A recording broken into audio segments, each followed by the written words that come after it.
അമേരിക്കയും ഇസ്രയേലും ഇറാനെ കടന്നാക്രമിച്ചിട്ട് 4 ദിവസം പിന്നിട്ടിരിക്കുന്നു. ആ രാജ്യത്തിൻ്റെ പരമോന്നത നേതാവിനെ വധിച്ചിട്ടും ട്രംപ് നെതന്യാഹു കൂട്ടുകെട്ടിനെതിരെ പ്രതിരോധിക്കാനും തിരിച്ചടിക്കാനും ടെഹ്റാൻ ശ്രമിക്കുന്നതാണ് 4ാം ദിനവും കണ്ടത്. ഗൾഫ് രാജ്യങ്ങളിലെ അമേരിക്കൻ സൈനിക താവളങ്ങളെ ലക്ഷ്യം വെച്ച് ഇറാൻ മിസൈലുകളും ഡ്രോണുകളും വർഷിക്കുകയാണ്. ഇതുമൂലം ഗൾഫ് രാജ്യങ്ങളിലെ ജനജീവിതം ആശങ്കാജനകമായ നിലയിൽ തുടരുകയാണ്. ഇറാനിലെ 800ഓളം മനുഷ്യരെയാണ് അമേരിക്കയും ഇസ്രയേലും ചേർന്ന് കൊന്നൊടുക്കിയത്.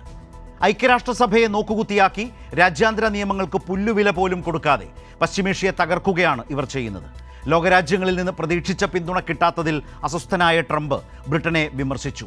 ഊർജ്ജ പ്രതിസന്ധിയിലേക്കും ലോകം നീങ്ങുകയാണ്. ഹോർമുസ് കടലിടുക്ക് വഴിയുള്ള എണ്ണ നീക്കം സ്തംഭിച്ചു. ഇതിനിടെ നമ്മുടെ രാജ്യത്തിൻ്റെ നിലപാടെന്ത് എന്ന ചോദ്യവും ശക്തമാണ്. അമേരിക്കയെയോ ഇസ്രയേലിനെയോ വിമർശിക്കാതെ സംഘർഷം അവസാനിപ്പിക്കണമെന്ന് മാത്രമാണ് കേന്ദ്ര വിദേശകാര്യ മന്ത്രാലയം പ്രതികരിച്ചത്. ട്രംപിൻ്റെ താളത്തിനൊത്തു തുള്ളുന്ന പാവയാണ് മോദിയെന്ന് അതിരൂക്ഷ ഭാഷയിലാണ് ബൃന്ദ കാരാട്ട് വിമർശിച്ചത്. അമേരിക്കയ്ക്കെതിരെ ലോകം ഒരുമിച്ച് അണിനിരക്കേണ്ട സമയമായെന്ന് മുഖ്യമന്ത്രി പിണറായി വിജയനും പറഞ്ഞു.